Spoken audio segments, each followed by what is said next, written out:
Marilah kita bersama menjaga keamanan Bali agar tetap pariwisata ke Bali bisa terus tumbuh. Harus disediakan juga peralatan-peralatan yang mungkin lebih canggih sehingga mempermudah personil untuk melaksanakan tugasnya. Di mana kira-kira yang titik-titik rawan, apalagi sekarang kita berperang dengan narkoba.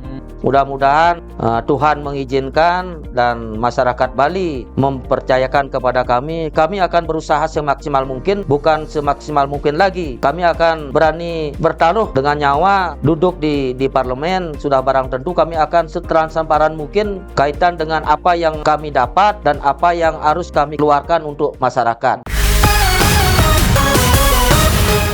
Kembali lagi bersama channel YouTube Hanura Bali Official.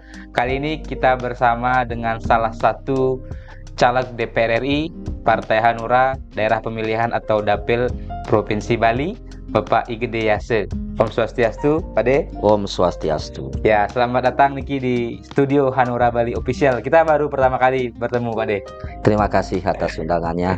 Ya, ini beliau salah satu caleg yang akan tarung ke DPR RI. Nanti Pak D mungkin bisa cerita termasuk ide-ide Pak D untuk perjuangan di DPR RI. Saya dengar ada background di kepolisian. Nah, nanti juga Pak D bisa cerita mungkin terkait dengan yang krusial juga persoalan keamanan Bali sebagai salah satu destinasi pariwisata terkemuka di dunia yang sekarang sudah mulai bangkit setelah pasca pandemi tahun lalu. Nah, ini seperti apa mungkin nanti akan kita bahas. Tapi sebelumnya Pak De, bisa cerita dengan sedikit background Pak Gede, seorang Pak Gede Yase niki apa sebelumnya dan kenapa juga nanti bisa bercerita ke DPR RI dari Partai Hanura begitu Pak. Sekali lagi kami ucapkan terima kasih atas undangannya. Saya sebelum menyampaikan beberapa hal, izinkan saya mengucapkan penganjali umat. Om Swastiastu, Awitanamastu, Nama Sidam. Assalamualaikum warahmatullahi wabarakatuh. Salam sejahtera untuk kita semua. Salam Namo Buddhaya. Baik, perlu kami sampaikan sebelum kami menyampaikan beberapa hal.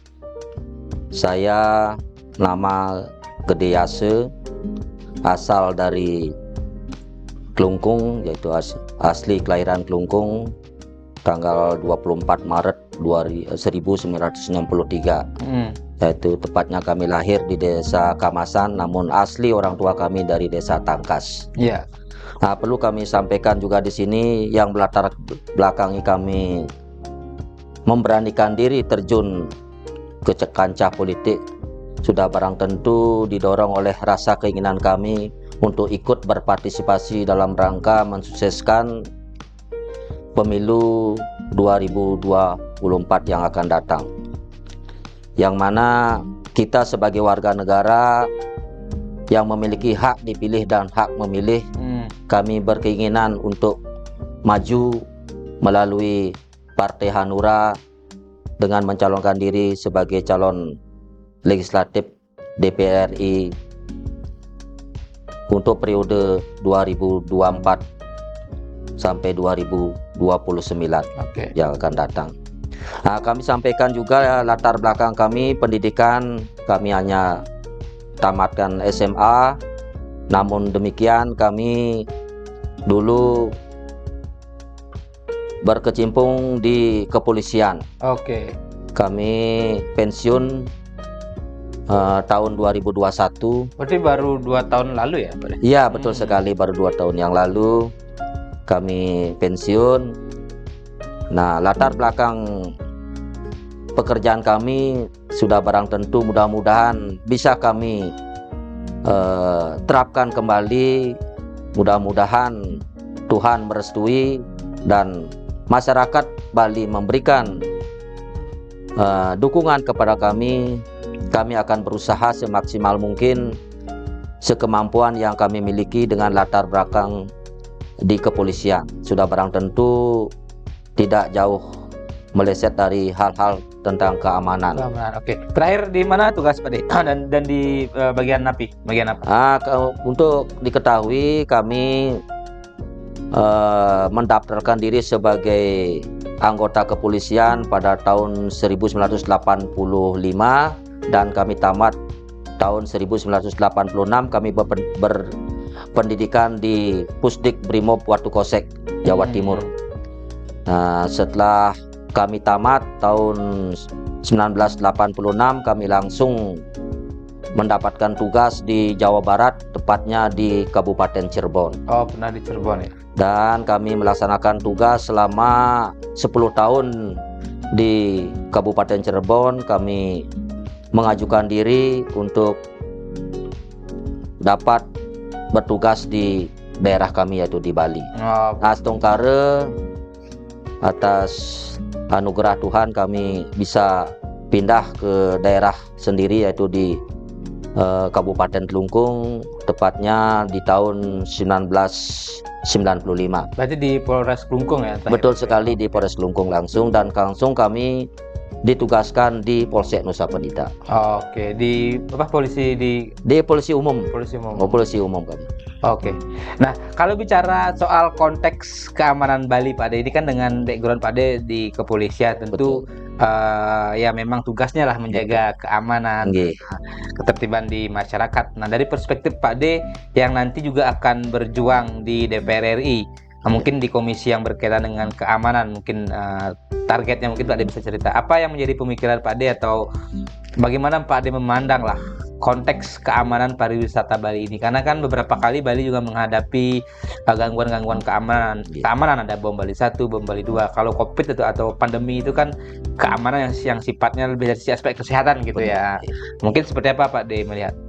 Baik, seperti yang disampaikan tadi, bahwasanya Bali adalah merupakan daerah wisata dan sebagai tulang punggung pendapatan Bali, yaitu dari pariwisata. Kita tahu sendiri bahwasanya Bali tidak memiliki sumber daya alam selain pariwisata. Ya. Untuk itu mari kita sama-sama menjaga agar Bali ini tetap ajeg, lestari budaya, agama, adat dan budaya.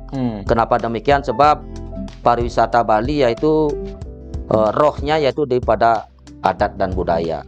Jadi kedatangan orang asing atau wisata menuju Bali itu adalah hanya mencari adat dan budaya. Kalau kita bicara soal keindahan alam, di luar Bali juga lebih indah dari Jauh lebih lebih indah. Tapi taksunya ya ada pada adat dan budaya. Oleh karena itu, marilah kita bersama menjaga keamanan Bali agar tetap terjaga, sehingga pariwisata ke Bali bisa terus tumbuh. Dengan demikian sudah barang tentu kita tidak serta-merta keamanan itu bisa tumbuh begitu saja tanpa ada peran serta kita bersama, masyarakat juga. Nah, kaitan dengan itu, dari peran pemerintah sudah barang tentu harus menyiapkan regulasi-regulasi yang harus dilakukan kaitan dengan menjaga keamanan Bali, karena Bali ini pulau kecil, dari masing-masing garis pantai bisa dilabui oleh kapal-kapal kecil. Di samping memang pintu-pintu masuk yang ada, baik dari pintu timur dari Padang Bae maupun pintu barat dari Gilimanuk itu. Jadi sudah barang tentu harus disiapkan personil-personil yang betul-betul memadai, mampu mendeteksi orang-orang atau barang yang keluar masuk menuju Bali. Nah, di samping itu juga harus disediakan juga peralatan-peralatan yang mungkin lebih canggih, sehingga mempermudah personil atau orang yang melakukan tugas itu untuk melaksanakan tugasnya. Nah, itulah peran pemerintah, harus menyediakan itu, karena jangan sampai terjadi seperti hal-hal seperti yang dulu. Karena pariwisata sangat rentan sekali soal keamanan. Itu yang paling penting bagi kami, akan kami perjuangkan di parlemen. Sudah barang tentu ya bekerja sama dengan pemerintah daerah, itu tidak bisa lepas kami, walaupun kami di parlemen dan di pusat. Namun apa yang program-program provinsi, kabupaten yang diajukan ke pusat bisa kami kawal bersama-sama, karena itu memang tugas kami. Ya, kalau kita bicara pintu-pintu masuk di Bali, adakah mungkin titik kerawanan di daerah-daerah lain atau titik lain, atau mungkin ada jalur-jalur semacam jalur-jalur tikus begitu yang memang perlu mendapat atensi nanti, termasuk juga dukungan pengamanan lebih atau infrastruktur atau sarana prasarananya, Pak De? Betul sekali, seperti yang kami sampaikan tadi, bahwa di samping pintu masuk dari timur maupun barat yang utama yang sudah mungkin sudah dijaga 24 jam, namun yang perlu diwaspadai kan ini jalur-jalur tikus yang seperti disampaikan tadi, bahwasanya apalagi Bali Utara, khususnya pokoknya garis pantai Pulau Bali ini sangat mudah untuk didarati kapal-kapal, terutama kapal-kapal tradisional gitu. Kita tidak menutup kemungkinan hal-hal itu bisa terjadi, dan diharapkan masing-masing wilayah di masing-masing kabupaten dari pihak kepolisian agar terus mengawal, menjaga atau memerintahkan personilnya di mana kira-kira yang titik-titik rawan, apalagi sekarang kita berperang dengan narkoba.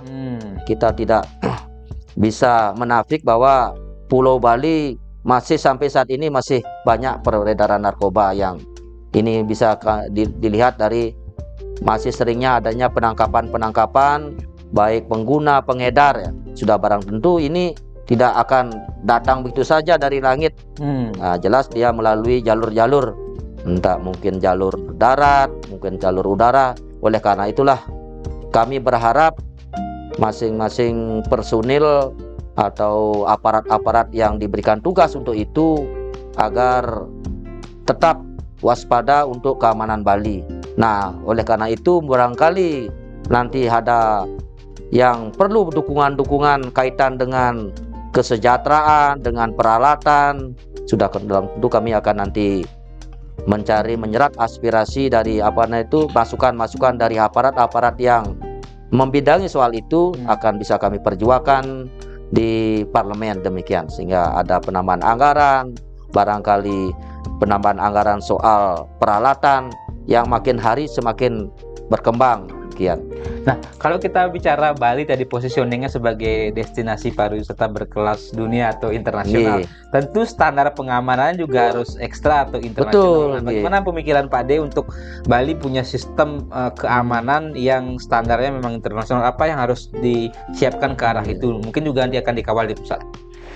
Ya, sebetulnya memang itu menjadi program pokok sebetulnya, karena bagaimanapun juga ke depan ini semakin canggih pelaku-pelaku kriminal itu, baik soal keamanan, tentang keamanan untuk teroris itu, yang barangkali yang ingin berbuat tidak baik lagi ke Bali, demikian juga soal narkoba itu sudah barang tentu diperlukan alat-alat yang canggih, alat-alat yang mungkin sudah bisa diproduksi oleh negara-negara lain. Kalaupun kita belum bisa memproduksi, kalau memang kita sangat memerlukan, kenapa tidak harus kita beli gitu ya. Sudah barang tentu mungkin ini kalau berkaitan dengan anggaran, ya mau tidak mau harus kita usahakan, kan demikian, karena demi kepentingan masyarakat kita, terutama narkoba ini gitu. Ya, banyak generasi muda yang sudah banyak yang yang terlibat ke dalam kegiatan itu gitu. Walaupun mereka tidak sadari pada awalnya, dengan berjalannya waktu sehingga mereka menjadi sindikat, demikian.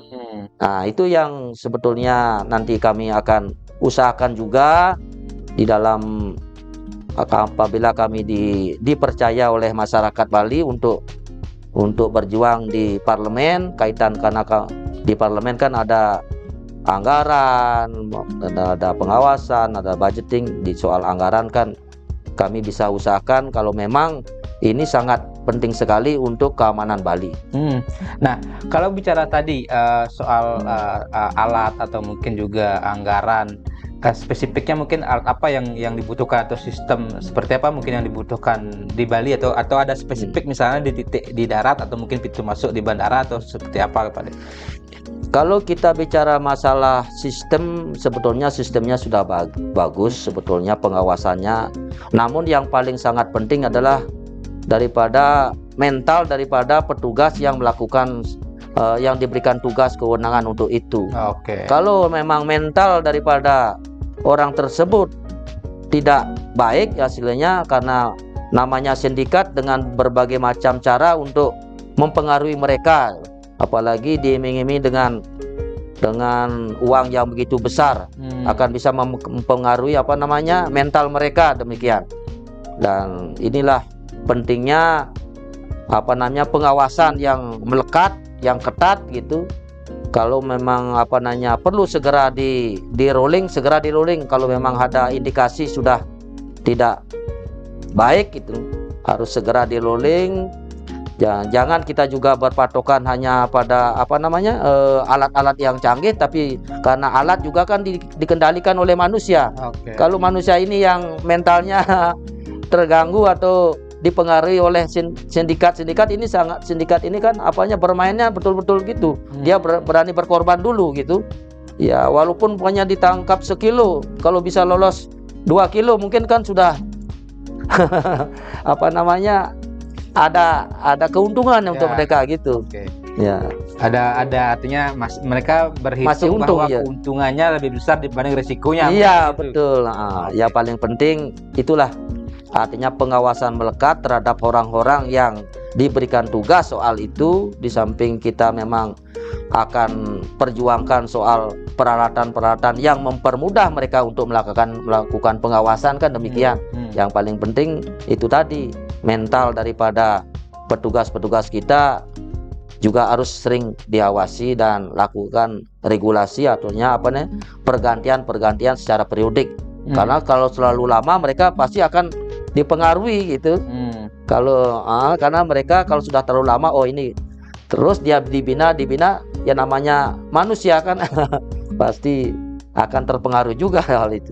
Oke. Nah mungkin yang lebih makro Pak De, bagaimana Pak De melihat desain keamanan kita di destinasi-destinasi pariwisata? Kemudian selama ini mungkin saya salah, saya belum pernah mendengar misalnya ada bantuan yang besar misalnya dari pusat untuk konteks pengamanan Bali. Kalau bicara misalnya anggaran infrastruktur, ada banyak untuk infrastruktur pariwisata, termasuk shortcut misalnya di beberapa titik, kemudian juga pembangunan PKB di Kelungkung, itu kan juga bagian sebenarnya. Tapi yang alpa atau dilupakan mungkin juga konteks infrastruktur keamanan ini. Sepengetahuan saya belum ada proyek besar atau dukungan sarana prasarana yang besar atau yang canggih atau yang modern misalnya dari pusat. Nah mungkin seperti apa nanti komunikasi ini didorong, kalau nggak salah mungkin di Komisi 3 ya, di Komisi 3 atau Komisi 1, Komisi 3 keamanan ya, yang lebih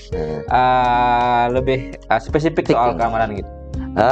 Betul sekali, seperti apa yang kami sampaikan, kami berlatar belakang dari kepolisian dan kami juga lama bertugas di Bali, khususnya di Kabupaten Kelungkung. Kelungkung membawahi Kepulauan Nusa Penida, yang saat ini Nusa Penida kan menjadi destinasi wisata yang cukup ramai sekarang, malah sampai macet ini wisatawan yang menuju ke Nusa Penida.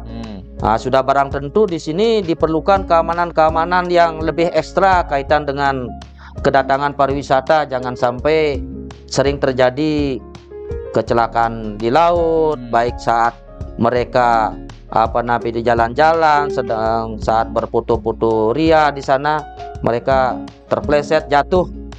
Demikian juga wisata laut, menyelam atau snorkeling dan lain sebagainya, ini diperlukan juga pengawasan, baik dari KKP, demikian juga dari kepolisian, khususnya dari Polair. Yang kami tahu dari Polair, masing-masing wilayah, masing-masing Polres kan sudah ada, termasuk di Kelungkung sudah diperkuat juga dengan